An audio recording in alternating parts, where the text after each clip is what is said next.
کہ جریج کی عبادت کے کھانے کے پاس ایک عورت آیا کرتی تھی اپنے جانوروں کو چرانے کے لیے، مویشی کو. تو اس عورت نے جریج کو دیکھا، ان کی دینداری کے چرچے سنے، تو اس عورت نے دل میں کہا کہ میں جریج کو ضرور فتنے میں ڈالوں گی. بھئی کیا مسئلہ تھا؟ کچھ بگاڑا نہیں تھا، لیکن شیطان بھی پیچھے لگا ہے. تیسری بات، انسانوں کے جب دل خراب ہونا تو کسی دوسرے کی اچھائی کو سننا پسند نہیں کرتا. اس نے کہا اچھا تمہاری دینداری کے بڑے چرچے ہیں، میں تو ایسے بدنام کا زمانہ ہوں، میں تم کو بھی بدنام کر کے رکھ دوں.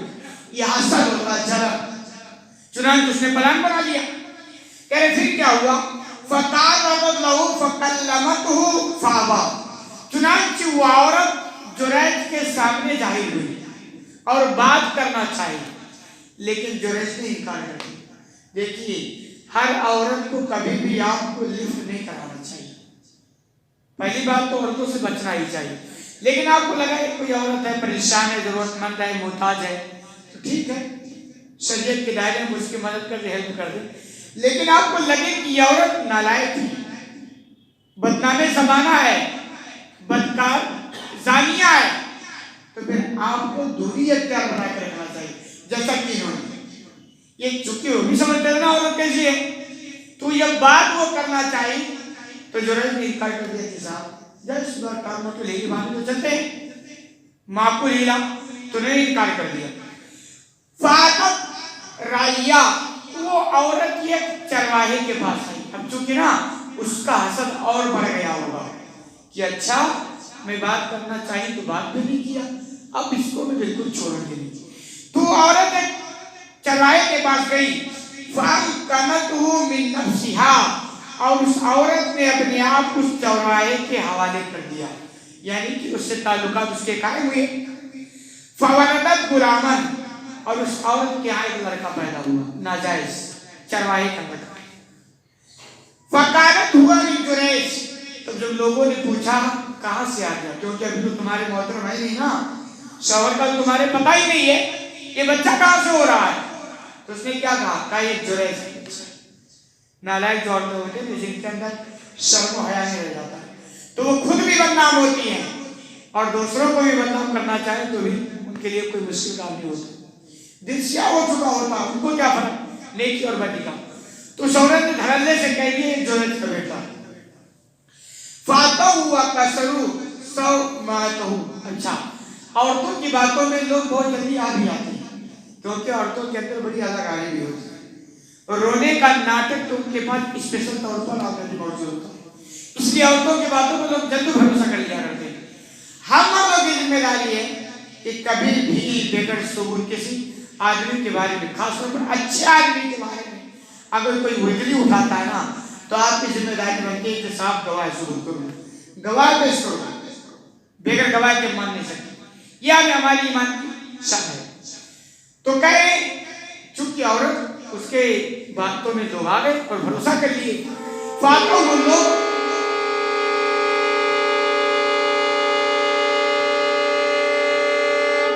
جریج کے پاس آئے اور ان کے عبادت خانے کو توڑ دیا.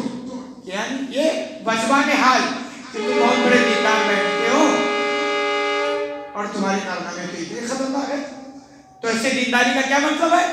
تو غصے میں گئے، جذبات میں قوم کے لوگوں نے عبادت خانے کو توڑ دیا. کوئی ضرورت نہیں ہے، تم اتنے نالائق ہو اور اچھے بنے بیٹھے ہو. اچھا ایسے موقع پر تو سنتے بھی نہیں ہیں، کتنا بھی کوئی صفائی دیتے نا کوئی سنتا نہیں. لوگوں نے جریج کو ان کی عبادت خانے سے نکال کے توڑ دیا اور برا بھلا بھی کہا. ہوتا ہے کس کی زبان کو روک سکتا. فتوضا وصلی، جریج کے پاس کوئی راستہ نظر نہیں آیا کیونکہ عورت کے باتوں سے بھروسہ آ گیا. لیکن اللہ کا دروازہ ہر بندے کے لیے کھلا. جریج نے وضو کیا اور اللہ کی عبادت میں لگے، نماز میں لگے. اسی لیے آگے لکھتے ہیں کہ جب بھی مومن کے سامنے کوئی مشکل، کوئی پریشانی ہو جائے تو یہ تو طریقہ ہے کہ اس مشکل کو دور کرنے کا اسباب کیا ہے اسے اختیار کرو، کوشش کرو.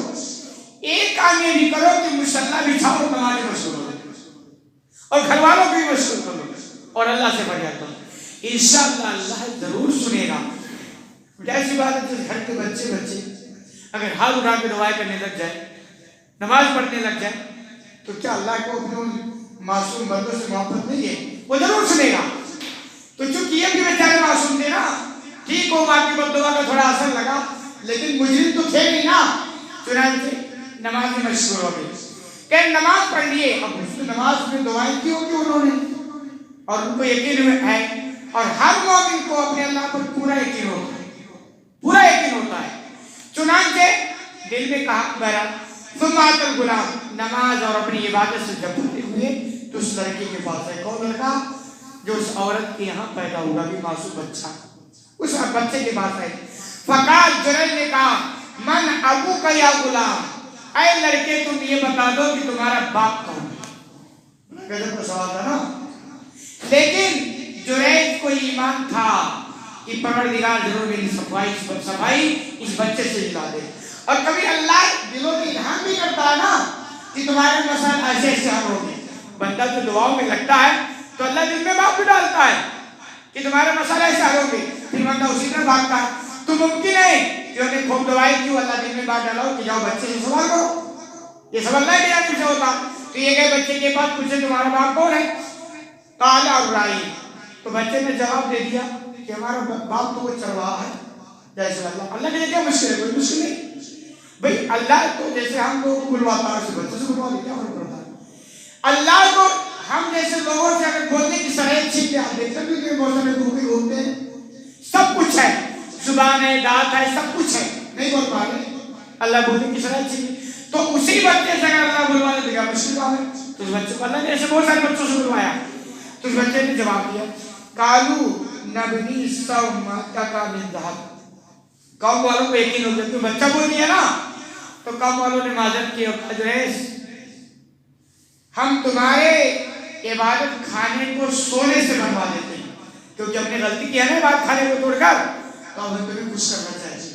اور کبھی کبھی ایسی چیزوں میں نا آدمی کی دینداری میں چاند لگ جاتا ہے, کیونکہ اب اتنے مطلب پہلے بھی لوگوں کا بھروسہ رہا ہوگا نا, لیکن اس بدنامی کے بعد جو صفائی ہوئی نا, اب اس پر لوگ آنکھیں بند کر کے بھروسہ کر لیتے ہیں.